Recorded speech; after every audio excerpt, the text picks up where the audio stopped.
अस्सलाम वालेकुम पाकिस्तानियों, मेरा नाम है उवैस मंगलवाला और आज मैं आपको बताता हूँ आम का और पाकिस्तान का क्या ताल्लुक़ है। वैसे तो हम सब ये बात जानते हैं कि पाकिस्तानी आम बहुत मशहूर होते हैं, बहुत लजीज होते हैं और सारी दुनिया में एक्सपोर्ट होते हैं और पाकिस्तान उन आमों की वजह से बड़ा ज़र मुबादला कमाता है। लेकिन आज मैं जिस कनेक्शन की बात कर रहा हूँ वो ये वाला कनेक्शन नहीं है। जिस कनेक्शन की हमें बात करनी है वो है आम का और मौत का कनेक्शन, आम का और सियासत का कनेक्शन, आम का और धमाकों का कनेक्शन। 17 अगस्त 1988, एक जहाज में रखी हुई पेटियां और पेटियों में रखे हुए आम। जहाज हवा में बुलंद होता है, पेटियां धमाके से फट जाती हैं, जहाज तबाह हो जाता है और उसी में पाकिस्तान के छठे सदर जनाब ज़िया उल हक साहब भी जाँ बहक हो जाते हैं। तो आज की ये वीडियो है ज़िया उल हक साहब के बारे में। अब ज़िया उल हक साहब की जब हम बात करते हैं तो पाकिस्तान की आवाम दो ग्रुप्स में तकसीम हो जाती है। एक ग्रुप तो वो है जो कि ये कहता है कि पाकिस्तान में जो कुछ गलत हुआ है वो ज़िया उल हक साहब की वजह से हुआ है और अगर ज़िया उल हक साहब ना होते तो पाकिस्तान की सूरत हाल बहुत अलग होती। लेकिन एक ग्रुप वो है जो ये कहता है कि ज़िया उल हक मर्द मोमिन थे, मर्द हक थे और ज़िया उल हक का जनाजा अगर हम देखें तो उस जनाजे में लोगों की जो तादाद थी, कसीर तादाद, लाखों की तादाद में लोगों ने वो जनाजा अटेंड किया और उससे आपको अंदाज़ा होता है कि वाकई ज़िया उल हक साहब के चाहने वाले भी पाकिस्तान में बहुत बड़ी तादाद में मौजूद हैं। तो आज की वीडियो में हम जानेंगे कि ज़िया उल हक साहब ने क्या किया पाकिस्तान के लिए। आज की वीडियो में हम ये भी जानेंगे कि क्या अच्छा किया, क्या बुरा किया और ये भी जानेंगे कि ज़िया उल हक साहब का और इमरान खान साहब का क्या कनेक्शन रहा। तो इसके लिए पूरी वीडियो देखिए। ज़िया उल हक पर तनकीद करने वाले लोग ये कहते हैं कि ज़िया उल हक ने इस्लामाइजेशन की वजह से पाकिस्तान में ऐसे कवानीन का लिफाज किया जो कि बहुत ज़्यादा सख्त थे और उनकी इस्लामाइजेशन की पॉलिसी पाकिस्तान के लिए बड़ी नुकसानदेह साबित हुई। लेकिन जो लोग इस्लामाइजेशन का इल्ज़ाम, अगर मैं कहूँ इसे, या इस्लामाइजेशन का सहरा अगर मैं इसे कहूँ, तो ये इस्लामाइजेशन का मामला ज़िया उल हक साहब से जोड़ते हैं, उनकी इस्लाह के लिए, उनकी मालूमात के लिए कुछ बातें आपको मैं बताना चाहता हूँ और उससे आपको पता चलेगा कि जो इस्लामाइजेशन का अमल है वो ज़िया उल हक साहब से काफ़ी पहले शुरू हो चुका था और काफ़ी चीज़ें ऐसी इम्प्लीमेंट हो चुकी थी कि जिनकी वजह से मुल्क इस्लामाइजेशन के रास्ते पर चल चुका था। अब मैं ये नहीं कह रहा हूँ कि इस्लामाइजेशन कोई गलत चीज़ है और जो लोग इस्लामाइजेशन पर एतराज़ करते हैं ये इल्ज़ामात लगाते हैं कि इस्लामाइजेशन का प्रोसेस ज़िया उल हक ने शुरू किया। ये बात सिर्फ उन लोगों के लिए है ताकि वो ज़रा अपनी हिस्ट्री की तस्हीह कर लें। अब इस्लामाइजेशन का जो प्रोसेस है पाकिस्तान में वो शुरू होता है 1949 से, जब ऑब्जेक्टिव रेजोल्यूशन पास की जाती है। 1949 में ज़िया उल हक नहीं थे। उसके बाद अगर हम काउंसिल ऑफ इस्लामिक आइडियोलॉजी की बात करें कि काउंसिल ऑफ इस्लामिक आइडियोलॉजी को इस्टेब्लिश किया गया था, वो किया गया था 1962 में। ये दौर था अय्यूब खान साहब का दौर। तो 1962 में भी ज़िया उल हक साहब नहीं थे। जुल्फ़िकार अली भुट्टो साहब की जब हम बात करते हैं तो कहा जाता है कि जी वो डेमोक्रेसी के चैंपियन थे और डेमोक्रेसी का उनसे बड़ा कोई अलंबरदार पाकिस्तान में नहीं गुजरा वगैरह वगैरह। ये भी एक बड़ी डिबेटेबल बात है, इस पर कभी अलग बात करेंगे। लेकिन जुल्फ़िकार अली भुट्टो साहब की जो इकोनॉमिक सोशलिज्म की पॉलिसी थी उसमें भी आपको जगह जगह इस्लामिक शेड्स और इस्लामिक टोन्स नज़र आती हैं। जबकि वो जो 1973 का आइन जिसका क्रेडिट दिया जाता है जुल्फ़िकार अली भुट्टो साहब को कि उन्होंने पाकिस्तान को एक आइन दिया, ये वही आइन था जिसमें इस्लामिक स्टडीज़ को कंपलसरी किया गया था कि तमाम स्कूल्स में इस्लामिक स्टडीज़ पढ़ाई जाए। और आज बहुत सारे लोग जो कि एतराज़ कर रहे हैं कि क्यों इस्लामिक स्टडीज़ पढ़ाई जा रही है हमें और क्यों कंपलसरी कर दिया गया है, इसका सहरा जाता है जुल्फ़िकार अली भुट्टो साहब को। तो अगर आपने एतराज़ करना है तो उन पर एतराज़ कीजिए। जब पाकिस्तान का आइन बना था 1973 का और जब उसमें ये शिफ्ट डाली गई थी तो उसमें भी उस वक्त भी ज़िया उल हक साहब मौजूद नहीं थे। उसके बाद 1974 की बात कर लेते हैं। 1974 में अहमदियों को नॉन मुस्लिम डिक्लेयर किया गया था और ज़ाहिर है हर मुसलमान के ईमान के हवाले से ये बात बिल्कुल है कि हुज़ूर अकरम सल्लल्लाहु अलैहि वसल्लम खातमुन नबिय्यीन है और हमारा इस बात पर मुकम्मल ईमान और अक़ीदा है। तो जब अहमदियों को नॉन मुस्लिम डिक्लेयर किया गया 1974 में तो उस वक्त भी ज़िया उल हक साहब हुकूमत में नहीं थे। ये काम भुट्टो साहब के दौरे हुकूमत में हुआ था 1974 में। उसके बाद 1977 की बात करते हैं। हैं। 1977 में पाकिस्तान में मुसलमानों को अल्कोहल की सेल बंद कर दी गई थी और उस पर पाबंदी लगा दी गई थी। बहुत सारे लोग इस बात पर भी एतराज़ करते हैं कि भाई देखिए, इससे पहले तो सब लोग अल्कोहल ख़रीद सकते थे वगैरह वगैरह, और ये बंद कर दिया गया और ये अच्छा नहीं हुआ। ये काम भी भुट्टो साहब ने किया था 1977 में, और उस वक्त भी ज़ियाउल हक साहब इक़्तिदार में नहीं आए थे। और ज़ियाउल हक साहब तो इक़्तिदार में आए थे उस वक्त जब जुल्फ़िकार अली भुट्टो साहब ने 7 लेफ्टिनेंट जनरल्स को बाईपास करके सात लेफ्टिनेंट जनरल्स को बाईपास करके ज़ियाउल हक साहब को आर्मी चीफ बनाया था। तब लाइमलाइट में आए थे जनाब ज़ियाउल हक साहब। तो इस्लामाइजेशन की बहुत सारी चीज़ें ज़ियाउल हक साहब के आने से बहुत पहले हो चुकी थी। अगर आप ब्लेम करना चाहते हैं किसी को तो पहले के लोगों को ब्लेम करेंगे। ज़ियाउल हक साहब ने तो अपने इक़्तिदार में आने के बाद कुछ और चीज़ें की थी। वो क्या चीज़ें थी ये मैं आपको बताता हूँ। ज़ियाउल हक के दौर में क्या क्या नेगेटिव हुआ और क्या क्या पॉजिटिव हुआ, इस पर ज़रा नज़र डाल लेते हैं। जब हम ज़ियाउल हक के दौर की बात करते हैं तो बहुत सारे ऐसे कवानीन थे जो पास किए गए जिनके ऊपर आज भी एतराज़ होता है। उनमें सबसे पहले आता है हुदूद ऑर्डिनेंस, और हुदूद ऑर्डिनेंस के बारे में सब लोग यही कहते हैं कि उसके अंदर बहुत ज़्यादा इम्प्रूवमेंट की गुंजाइश है और बड़ी जल्दी में ये कानून इम्प्लीमेंट किया गया था, और इस कानून के अंदर बहुत सारे ऐसे लूप होल्स हैं जिसकी वजह से बहुत सारे मसाइल पैदा होते हैं। तो एक तो इशू था हुदूद ऑर्डिनेंस का। दूसरी चीज़ ज़ियाउल हक साहब ने इस्लामाइजेशन के नाम पर जो की वो थी शरीयत कोर्ट्स का बनाना, और शरीयत कोर्ट्स में फिर बहुत सारे ऐसे केसेस का चलना जिनको आप इस्लामिक हवाले से देखते हैं। तो ये एक और काम था ज़ियाउल हक साहब का। उसके बाद ये जो हम आर्टिकल 62 और 63 कहते हैं कि जी पाकिस्तान की कॉन्स्टिट्यूशन में है, जिसके तहत ये जांचा जाता है कि कोई शख्स सादिक है या अमीन है और फिर वो इलेक्शन में हिस्सा ले सकता है, ये कवानीन भी ज़ियाउल हक साहब के ही दौर के इंट्रोड्यूस किए हुए हैं। एक और चीज़ जिसका क्रेडिट या जिसका ब्लेम जाना चाहिए ज़ियाउल हक साहब को, वो है कि पाकिस्तान में मदरसों का एक जाल फैल गया, और वो जाल ज़ाहिर है उसके अंदर बहुत सारी फॉरेन फंडिंग भी इन्वॉल्व थी, लेकिन वो जो जाल था उस जाल की वजह से बहुत सारे पॉजिटिव काम भी हुए और बहुत सारे नेगेटिव काम भी हुए। तो इसीलिए ये वाला मामला भी ज़ियाउल हक साहब से जोड़ा जाता है, और उन्हीं मदरसों में से और उन्हीं मसाजिद में से एक मस्जिद थी लाल मस्जिद, और लाल मस्जिद की जो रेडिकलाइजेशन थी उसका आगाज़ भी ज़ियाउल हक साहब के दौर में हुआ। एक और इल्ज़ाम जो ज़िया साहब पर लगता है वो लगता है कि उन्होंने किस तरीके से सख्त सेंसरशिप के कवानीन जो है वो नाफिज कर दिए मुल्क में, और मुल्क में कोई भी शख्स जो कि उनके खिलाफ बात करता था, या फिर ये कि मीडिया में अगर जहाँ थोड़ी बहुत आज़ादी की बात होती थी तो उसको ज़ियाउल हक साहब ने अपने उन कवानीन से दबा दिया। फिर उसके अलावा एक और काम जो ज़िया साहब ने किया वो था 8th अमेंडमेंट का। और 8th अमेंडमेंट क्या थी?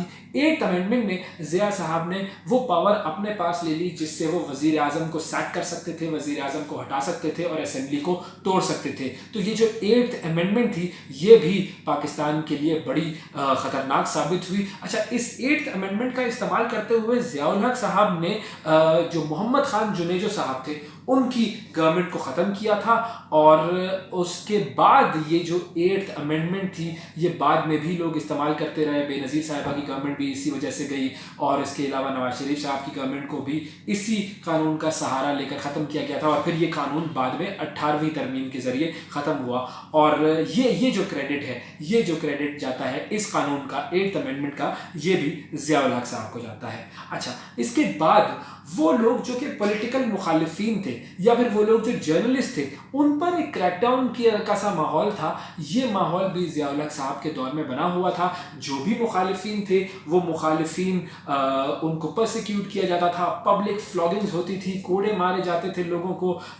ये एक बड़ा रूटीन सा अफेयर बन गया था ज़ियाउल हक साहब के दौर में, और उस वक्त ये चीज़ बड़ी आम सी थी। सहाफ़ियों के ऊपर बहुत सारी पाबंदियाँ थी। तो ये जो सारा मामला था ये भी ज़ियाउल हक साहब के दौर में हुआ था। 1984 में एक और काम किया था ज़ियाउल हक साहब ने, वो था स्टूडेंट यूनियंस को बैन करने का काम, और ये भी एक बड़ा नेगेटिव काम था क्योंकि स्टूडेंट यूनियंस जो है वो पॉलिटिकल पार्टीज़ के लिए एक बड़ा, एक यूँ कह लीजिए कि एक ट्रेनिंग ग्राउंड होती है नौजवानों के लिए, और पॉलिटिकल पार्टीज़ को वहाँ से अपने लिए बड़े लोग मिलते हैं, वो लोग जो पॉलिटिकली एक्टिव होते हैं, तो उनको भी बैन कर दिया था ज़ियाउल हक साहब ने। अच्छा, ये जो दौर था ज़ियाउल हक साहब का, ये दौर था क्लैशनकोव्स का दौर।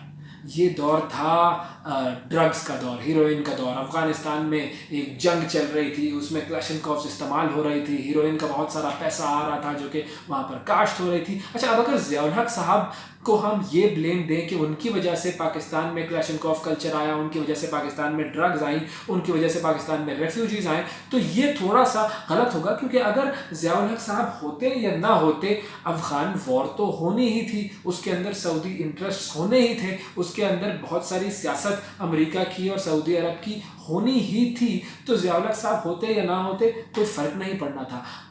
जो ईरानियन रेवोल्यूशन था वो भी उसी दौर में आया था। ईरानियन रेवोल्यूशन में भी आना ही था, उसमें भी ज़ियाउल हक साहब का कोई किरदार नहीं था। और ईरानियन रेवोल्यूशन का असर जो पाकिस्तान पर हुआ, उसका असर भी पाकिस्तान पर होना ही था। उसमें भी ज़ियाउल हक साहब का कोई लेना देना नहीं था, कोई कसूर नहीं था, क्योंकि वो अगर होते या ना होते ये असर पाकिस्तान पर ज़रूर पड़ता। और फिर एक और बात की जाती है कि जी उन्होंने मार्शल लॉ लगा दिया। तो जो मार्शल लॉ लगाने का मामला था, जाहिर बात है उसके लिए भी जो हालात थे, जो वाक़यात थे, जो मामलात थे, वो तो माहौल बन ही रहा था। तो अगर ज़ियाउल हक ना होते, कोई और होता, वो भी शायद मार्शल लॉ लगा देता। तो इसीलिए हम ये नहीं कह सकते कि ये तमाम मसाइल ज़ियाउल हक साहब की तरफ से हैं। अच्छा, जहाँ पर इस्लामाइजेशन की बात थी, वहाँ मैंने पहले ये मेंशन किया था कि 1974 में अहमदीज़ को नॉन मुस्लिम डिक्लेयर किया गया था।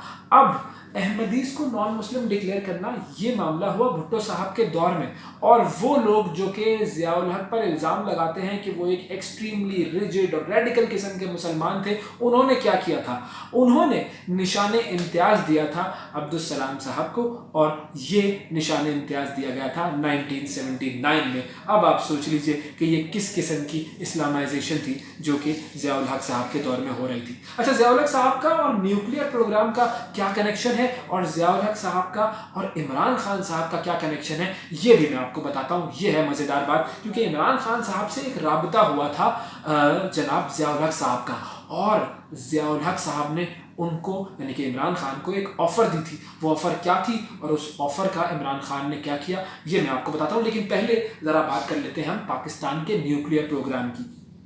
जो पाकिस्तान का न्यूक्लियर प्रोग्राम है, उसके बारे में ये बात होती है कि ये जो न्यूक्लियर प्रोग्राम है, ये शुरू किया था जुल्फ़िकार अली भुट्टो साहब। और जब पाकिस्तान का न्यूक्लियर प्रोग्राम शुरू हो गया, तो जाहिर है सारी दुनिया को उस पर एतराज़ात थे। बहुत सारे लोगों को एतराज़ था कि जी पाकिस्तान का ये न्यूक्लियर प्रोग्राम नहीं होना चाहिए। लेकिन जब जुल्फ़िकार अली भुट्टो की फांसी के बाद जनाब ज़ियाउल हक साहब ने इस न्यूक्लियर प्रोग्राम को आगे बढ़ाया, तो उन पर भी बड़े एतराज़ात हुए। और ये एतराज़ात अमेरिका की तरफ से होते थे, और बड़ी कंप्लेंट्स आती थी जी वाशिंगटन की तरफ से, और जाहिर है रेगन एडमिनिस्ट्रेशन थी उस वक्त। लेकिन एक एलाय के साथ साथ, एक एलाय होने के साथ साथ ज़ियाउल हक साहब ने बड़ी नफासत से अपने आप को ये भी साबित किया अमेरिका के सामने कि मैं आपका दोस्त हूँ, लेकिन अपना जो न्यूक्लियर प्रोग्राम था उसको अमेरिका की नज़रों से कैसे बचाया, ये भी एक बड़ा आर्ट था ज़ियाउल हक साहब का।